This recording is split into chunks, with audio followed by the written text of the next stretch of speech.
Okay, magandang araw sa inyong lahat. Welcome back to my channel.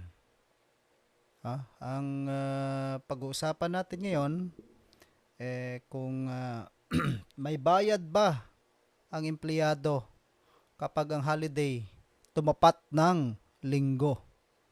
Yan ang ating i-discuss. So, compensation and benefits naman tayo.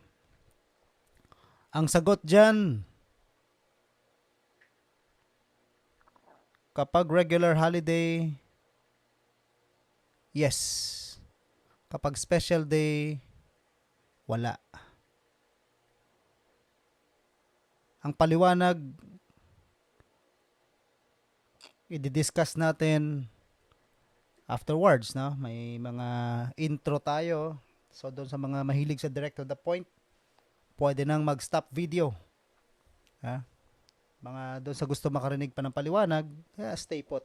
Kukuha lang ako ng coffee. Okay.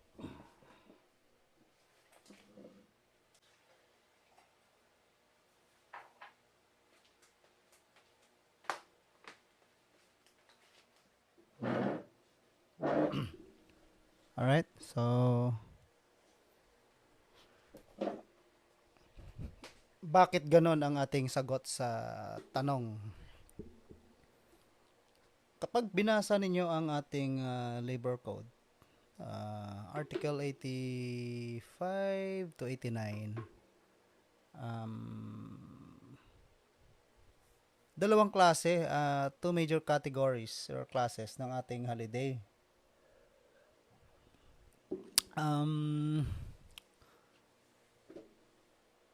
Ang isa, regular holiday. Ang isang klase, special day. Kapag regular holiday, alam naman natin na meron na tayo ngayong 12 na regular holiday. Dati 10 lang yan. Nadagdag ang dalawang Muslim holidays natin, ano? Yung Eid al-Fitr at saka yung latest, yung Eid al-Adha. No? Mga Muslim holidays.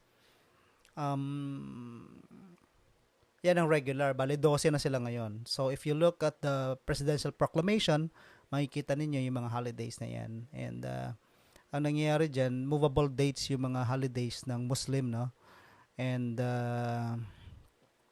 ang mga holidays naman na sa All Saints Day, movable din yan. But of course, alam naman natin na magkakasunod lagi ang Monday, Thursday, and Good Friday. It's just, it depends kung anong araw matatapat yan. Ang holidays ng mga kapatid nating Muslim, bali ano yan sila, that requires recommendation from the National Commission on Muslim Filipinos, ano, yung NCMF, kasi hindi natin alam kung kailan ang lunar sightings base sa mga Muslim. So sila lang nakakaalam niyan, ano. So sila ang nagsasabi, nire-recommend nila sa Malacanang, and then the Malacanang would issue the proclamation kung anong effective date ng mga Muslim holidays base sa recommendation ng NCMF sa lunar sightings. Ngayon, ang mga ibang holidays, regular holidays, wala tayong problema kasi fixed naman yun January 1st, halimbawa, New Year's Day. Then you have the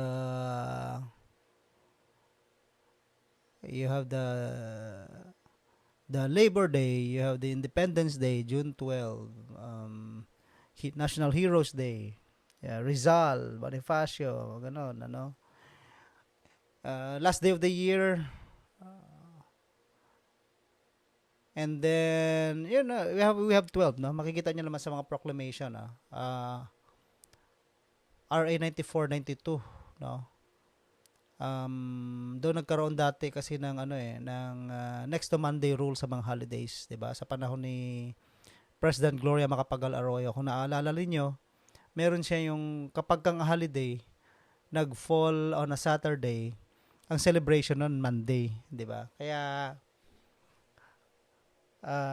noon parang kung titingnan mo, parang maayos, ano, ang pagkaka-plot.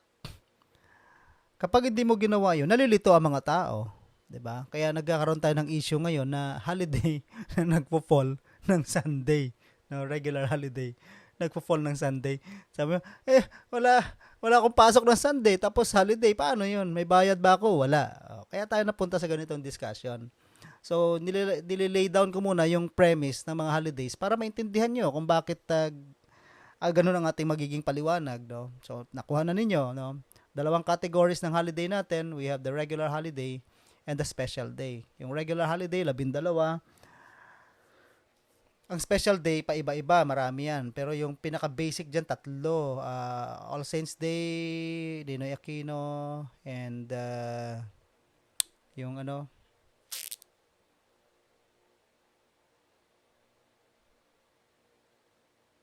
Ninoy Aquino, tsaka yung EDSA. Chinese New Year, no? Chinese New Year. May mga iba pa, gaya nitong nakaraang national election, dineclare nila na special day yan. Pero alam mo, sa labor code nakalagay, dapat ang general election is a regular holiday. Pero bahala na, si Malacanang naman nagsabi niyan eh. Di ba?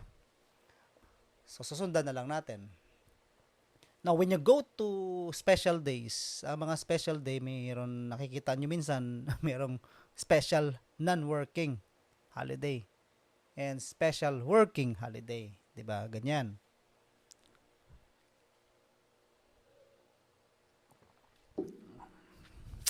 Okay. Doon tayo sa regular holiday. Yung 12, itong regular holiday, madaling tandaan kasi yan ang nagdo-double pay. Yung special day, na special non-working day, yan ang nagiging 130% kapag nagtrabaho ka. Okay. Ang regular holiday, nagdo-double kapag nagtrabaho ka. Kapag hindi ka nagtrabaho, ang regular holiday, 100% lang. Kapag hindi ka nagtrabaho, ang special day, 0. No work, no pay. Yan ang nasa labor code natin. Special working holiday naman, ito yung minsan dinideclare ng Malacanang, hindi ko alam, parang itong 2021 meron tayong naging ganun eh. Special working yung holiday. So, ang ibig sabihin nun, papasok lang tayo as if walang nangyayari, ganun lang. Celebration lang ang pinagkaiba, 'di ba? Merong celebration of that particular day, but yung ating payrolls hindi na iiba, parang may pasok pa rin. Okay, regular holidays. Halimbawa, itong parating na June 12, Independence Day. Regular holiday yan. Halimbawang natapat ng linggo. Halimbawa lang, natapat ng linggo. Teka, bakit hindi pala natin gamitan ng senaryo na totoong natapat ng linggo na holiday? Meron tayong ano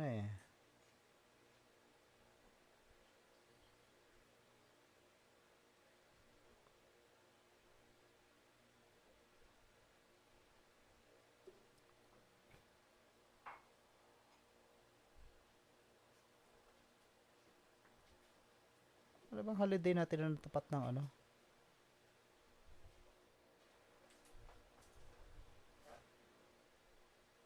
linggo? May holiday tayo na natapat ng linggo eh. April 9. Saturday. Parang ganun, April 9, Saturday, 'di ba? Araw ng Kagitingan. Natapat ng Saturday. So, parang walang pinagkaiba sa natapat ng Sunday kasi ang iba walang pasok ng Saturday. So, sige na. Na lang tayo ng example na regular holiday na natapat ng Sunday. So, ang pinaka-issue kasi dyan, wala naman akong pasok. Wala akong pasok nun. So, ang tanong, babayaran ba ako ng regular holiday o hindi? Ito ang sagot natin. Dahil ang assumption natin, ang nag-fall ng Sunday na yan ay regular holiday, babayaran ka ng 100% kung hindi ka pumasok. 100%. Diba? Halimbawang may pasok ka. Halimbawang may pasok ka, tapos pumasok ka naman. O, babayaran ka ng 100, 200%. Okay? 200%. So, sample na lang natin sa NCR, no? Assuming na magiging 570 na yung ating minimum wage. Panindigan na natin. Sa June 4 kasi mag-take effect na tong bagong minimum wage natin eh. Yung sa ilalim ng wage order number NCR 23 granting 33 pesos daily wage additional to 537, making the daily minimum wage in NCR 570. So yan. So 570 i-times 2 natin. O yan ang ano mo, bayad mo sa linggo na pumasok ka na isang regular holiday. Nagiging double. Okay? Now, scenario, kapag ka naman nag-fall ng Sunday ang special day, ano ang mangyayari? Ang sagot, kapag hindi ka nagtrabaho, 0. Kapag nagtrabaho ka, 130%. No? 130%. So, gamitan ulit tayo. 570 times 1.3. 741. Okay, 741. Ang bayad mo for the first 8 hours of work. Yan. Attorney, paano yan? Ang Sunday, rest day ko rin yan eh. O, di, sabi ng ating labor code, hindi, additional 50% kapag ang holiday falling on rest day. O, di, gawin natin, 570 times 1.5, no? Isa't kalahati ang idadagdag natin. So, 855 pesos ang bayad mo for that day. Nagtrabaho ka ng special day falling on your rest day. Nagtrabaho ka. Kung hindi ka nagtrabaho, 0. Wala. On a special day. Okay, may complication pa yung regular holiday. Dahil ang regular holiday natin, mayroong rule yan na you should be present the day before the regular holiday. Otherwise, you will forfeit the benefit or the holiday pay on a regular holiday. Since na Sunday, nag-fall ang ating regular holiday halimbawa, dapat pumasok ka nung Sabado.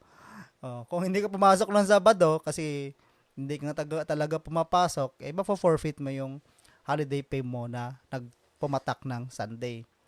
Okay. Ano ba yung ibig sabihin, attorney, ng hindi pumasok? Dapat, ang hindi mo pagpasok ay walang authority, walang approval. Attorney, anong ibig sabihin ng authority? Authority meaning, meron kang available na leave credits, so with pay ka. Okay? With pay. Pag with pay ka, umabsent ka, makukuha mo yung regular holiday pay mo ng linggo. And we're talking only of 100%. Kasi kahit hindi ka pumasok ng Saturday, kung pinasukan mo naman yung Sunday, makukuha mo yung 200. Okay? 100 plus yung premium niya for that day na additional 100. So total 200%. Ngayon, kung hindi ka papasok ng Sunday, tapos hindi ka rin pumasok ng Saturday, mafo-forfeit mo yung Sunday pay mo for the regular holiday kasi you were absent the day before, which is Saturday, lalo ngayon sa kung ang kumpanya ninyo nagre-require na pumasok ka ng Saturday. 'Di ba? Unless you are on leave with pay. Attorney, paano naman yung mga companies na hanggang Friday lang yung pasok? Ang ibig sabihin nun, mga companies na hanggang Friday lang yung pasok, compressed work week yun or naka CWW, kung approved ng Department of Labor and Employment yan. Di ibig sabihin, pinasukan mo na yung Sabado na yan. Kasi, kaya naman tinawag na compressed yan. Kasi, ang pasok nyo ng Sabado na supposedly, na 8 hours, siniksik yan sa 5 araw sa loob ng isang linggo. So, ang 8 hours na dapat pinapapasukan nyo ng Sabado, divide by 5 days. Monday to Friday. O, diba?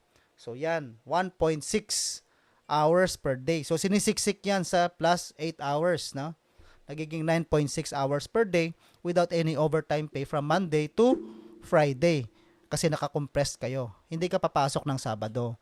For purposes of regular holiday na nag-fall ng Sunday, babayaran ka kasi ang Sabado mo, as if pinasukan mo na yan from Monday to Friday kasi naka-CWW kayo or naka-compressed work week. Ngayon, may mga companies kasi na hindi naka-compressed work week. So, ibig sabihin talagang dapat pumapasok ka ng Sabado. And ang ginawa mo, nagbakasyon ka ng Sabado, hindi ka naman nakapag-file ng leave. So, without pay ang absent mo ng Sabado. Tapos, pumatak ngayon ng holiday, ang regular holiday, on a Sunday. O, hindi ka makakuha ng 100% kasi absent without pay ka nung Saturday na dapat may pasok kayo. 'Di ba? Baka may magtanong sa akin diyan kasi ngayon karamihan ng company hanggang Friday lang yung pasok, 'di ba? Attorney, ano ba yung basis mo? Bakit mo sinasabing Sabado may pasok? Kasi sa ating labor code dapat talaga may pasok tayo ng Sabado. Why? Kasi sa ating labor code 8 hours a day, 6 days a week. So linggo lang ang pahinga, 'di ba? So dapat 48 hours per week yan. 6 times 8, 48. Ganun ang nasa labor code. So, pag ni-require kayo ng company na pumasok ng ganung number of hours per week, obligado kayo dyan. No? Maliban na pag mabait ang employer ninyo na sinasabi nila, o sige, hanggang Friday na lang kayo. Yung iba kasi ginagawa nilang sistema dyan, o hanggang Friday na lang kayo, pero ganun pa rin, walang dagdag sa oras sa Monday to Friday. Pero, kapag may urgent na kailangan gawin, pumasok kayo ng Sabado. Yung iba naman, naka-compress work week, gaya na pinaliwanag ko kanina. So, kapag ganung sistema, 48 hours a week ang pasok ninyo, 6 hours, 6 days per week, no? 6 days per week. O, di ba? So, importante na alam niyo kung ang pagliban nyo ng Sabado ay with pay or without pay. Kasi pag without pay ka na niyan, umabsent ka or without any authority, patay ka. Mawawala ang 100% mo na bayad para sa regular holiday falling on a Sunday. 'Di ba? So 11 na lang ang bayad. Ano mong klase ba yung holiday pay, regular holiday pay na yan? Ang tawag din natin dyan sa regular holiday pay na yan, 100% is an ordinary benefit. Bakit siya tinawag na ordinary benefit? Kasi mandated na yan ng labor code. 'Di ba? Na in a year, dapat bayaran ng empleyado ng 12 days. Bakit siya mandated ng labor code? Kasi kahit hindi ka nagtatrabaho, bayad ka dyan sa 100% na yan eh. Kaya siya nagiging mandatory, no? So ibig sabihin, ordinary benefit na yan or benefit given in the ordinary course of business. How about yung nagiging kadouble niya, yung additional 100%? Yan ay hindi na ordinary benefit. Yan ay benefit incurred not in the ordinary course of business. Kaya tawag dyan ng iba, extraordinary benefit. Ano naman, attorney, kung ordinary benefit versus extraordinary benefit? Kapag ordinary benefit, dapat si employer ang merong bigat ng patunay para ipakita na bayad niya ang empleyado niya ng 12 araw para sa mga holidays na yon sa loob ng isang taon. Hindi kailangang magpakita ng ebidensya ni employee dyan because that is an ordinary benefit or benefit incurred in the ordinary course of business. Ano naman yung extraordinary benefit?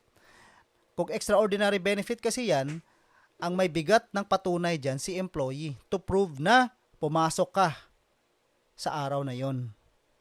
Kapag na-prove mo na pumasok ka sa araw na yon, may DTR ka, attendance sheet, whatever, ang bigat ng pagpapatunay lumilipat kay employer, yung shifting of burden, shift of evidence, burden of evidence, lumilipat kay employer para patunayan naman na bayad ka base doon sa mga araw na pinasok mo. Alright? So, yan ang pagkakaiba ng benefit na ordinary at extraordinary dahil hindi siya incurred in the ordinary course of business.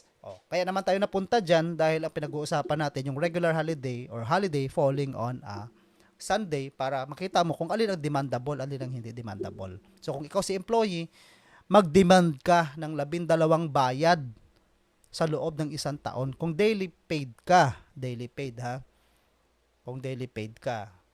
Kung monthly paid ka naman, tingnan mo ang kontrata mo. Bakit? Kasi sa kontrata, kapag monthly paid employee ka, considered paid ka na for all the days of the year. 'Di ba? meron tayong 12 regular holidays, bayad ka na nun. Kasi 365 halimbawa yung ginagamit ninyong basis ng sweldo mo, 'di ba? So halimbawa, ang sahod mo sabi sa iyo, babayaran kita 25,000 per month ka. 25,000 per month ang bayad mo. Kasama na diyan pati mga holidays, 100% lang. Kung magtrabaho ka, dadagdagan kita ng 100, additional 100%, 'di ba? Ganyan. Kasama na yung 12 regular holidays. Okay, sa mga monthly paid 'yan, Ngayon, tingnan natin kung magkano ang isang araw niyan, Ganito lang pag-compute niyan. I-divide muna natin, i-multiply muna natin ang 25,000 by 12 months. Ganyan. So 300,000 tapos i-divide natin, sabi pag monthly paid 365 days a year ka kasi kasama na nga yung mga regular holidays na yan. So 821 pesos per day yan. 821 pesos per day. So yan ang yan ang ibig sabihin. Pag daily paid ka, hanapin mo, ma'am, bakit nung sinuma ko yung aking payslip, hindi ako nabayaran ng 12 regular holidays. Sabi niya, magpakita ka muna ng patunay na nagtrabaho ka ng... Hindi ma'am, ang pinag-uusapan lang po yung 100%. Kahit na, mali yun. Mali yung sinasabi ng HR. Bakit? Kasi doon sa 100%, sila ang magpatunay na bayad ka. Okay? Pero kung ang tanong mo ganito, ito, ginagawa natin ng actual scenario para maintindihan niyo yung ordinary sa extraordinary. Ngayon, pag ang tanong mo naman, ma'am, bakit hindi ako naka-double pay? Sa 6 na regular holidays sa loob ng isang taon. Sabi niya, wala namang proof na pumasok ka . Sabi ma'am, doon sa daw yan mandatory daw yung yung regular holiday. Sasagot siya ng HR, doon lang sa 100%. Sa ika-double niya, sa ika-additional 100% niya, dapat magpakita ka ng patunay na pumasok ka. Kasi ang ika-double niyan, extraordinary benefit yan. Premium, Okay. So, ganun siya. So, sasabihin sa'yo, hindi, pakita ka muna ng proof na pumasok ka nung 6 na regular holidays na yan para bigyan kita ng additional 100. Okay? Pero pagdating doon sa first 100, sila ang magpatunay na bayad ka. Kasi kahit hindi mo pasukan, may bayad ka doon . Diba? Nakalagay yan sa batas. Pero pagka special day ang pinag-uusapan, iba yun. Ikaw ang magpakita ng patunay na nagtrabaho ka ng mga special day. November 1st, halimbawa, nasa cemetery, mga tao, ikaw, nagluluksa ka doon sa trabaho mo. Nandun ka. So, patunayan mo yun. Kaya, ingat kayo sa mga DTR nyo. Tago nyo yan. Attendance sheet. Mag-picture kayo, nasa opisina kayo para may proof kayo na pumasok kayo doon, di ba? Ganun din ang overtime. Mga nagre-require din yan ng proof. Kasi hindi yan ordinary course of business na klase ng mga benefits. Mga unusual yan . Yun. So, nakuha. I-recap natin. Attorney, ang holiday ba na nag-fall ng Sunday, bayad ako? O dapat ba bayad ako o wala? Ito ang sagot natin. Kapag regular holiday ang pinag-uusapan natin, at hindi ka nagtrabaho ng Sunday na yon, bayad ka ng 100%. Pero, kung may pasok kayo ng Sabado at umabsent ka without pay, mawala ka makukuha 100%.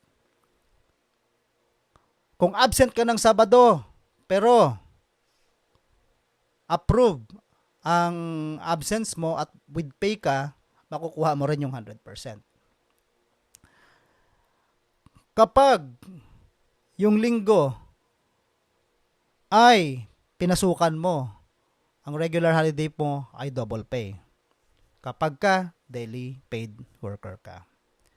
Kung monthly paid ka naman at ang factor ninyo o yung kino-consider ninyo ay 365 days, ibig sabihin bayad ka na sa 100% doon sa Sunday. So pag hindi ka pumasok, wala lang. Kung ano natatanggap mo buwan-buwan, yun na yun.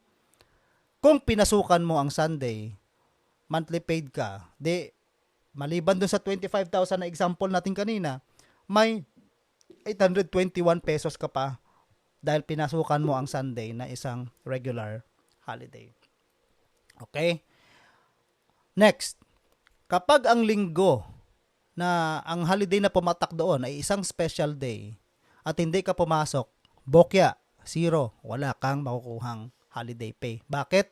Kasi kapag sa special day, ang tawag dyan ay no work, no pay. It is always an extraordinary benefit, no?